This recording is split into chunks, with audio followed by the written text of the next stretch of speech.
نفرهرو. النهاردة هنتكلم عن الملك الفضي، الملك بسوسيناس.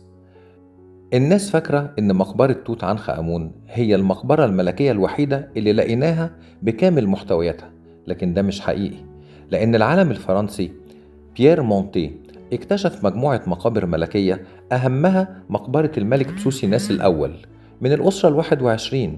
الملك ده توفي حوالي 991 قبل الميلاد، وكان في سن ال80 بعد ما حكم مصر لفترة استمرت 48 سنة.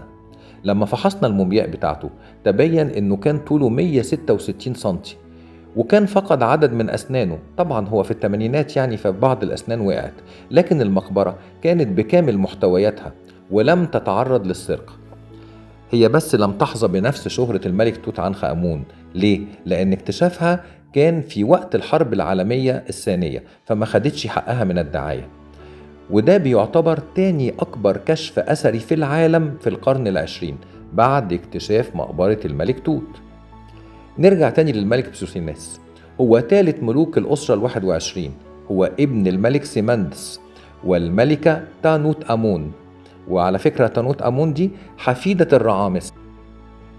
بسوسيناس تزوج من الملكة موت نجمت، وأنجب منها العديد من الأبناء، منهم الأمير رمسيس عنخ إن موت، وأمين موبي اللي هو خليفته على العرش، والأميرة إيست إمحب. من ألقابه: السور القوي، عطية آمون الذي يشرق في طيبة، عظيم الآثار في الكرنك، كبير كهنة آمون رعب الكرنك. هو اتخذ من تانيس عاصمة له، يعني ساب طيبة وراح عمل عاصمة في تانيس، وبنى فيها معبد كبير جدا للإله آمون. للأسف المقبرة بتاعته لقيناها مغمورة بالمياه الجوفية، وده كان سبب في تلف المومياء الملكية بعض الشيء، وتلف بعض المقتنيات الخشبية. لكن لحسن الحظ عثرنا بها على آثار عديدة آية في الجمال والروعة.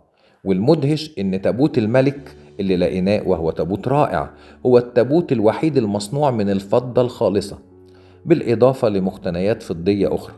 المفاجأة الكبرى بقى، هتقولوا لي إذا كان هو ده من الفضة وتوت عنخ آمون كان التوابيت بتاعته من الذهب، فمعنى كده إن توت عنخ آمون كان أكثر ثراء؟ لا، ده بيدل على ثراء مصر في هذه الفترة، وبيدل كمان على إن بسوسيناس كان أغنى من الملك توت عنخ آمون. ليه؟ لأن مصر كانت مليانة ذهب لكن ما فيهاش فضة خالص. الفضة كانت أكثر ندرة من الذهب، وبالتالي كان ثمنها أغلى. عشان كده الملك بسوسيناس الأول سميناه بالملك الفضي. بالإضافة لأننا لقينا عنده كمان قناعين من الذهب. الحاجات دي كلها موجودة في المتحف المصري بالتحرير. يمكن الزمن حافظ لنا على كنوز تانيس وكنوز الملك بسوسيناس ما اتسرقتش لمدة آلاف السنين، إلى أن حدث مع الأسف الشديد، ودي واقعة كلكم عارفينها، إن أسورة من الأساور بتاعة أمين موبي ابنه اتسرقت من المتحف المصري في التحرير وسيحوها مع الأسف الشديد.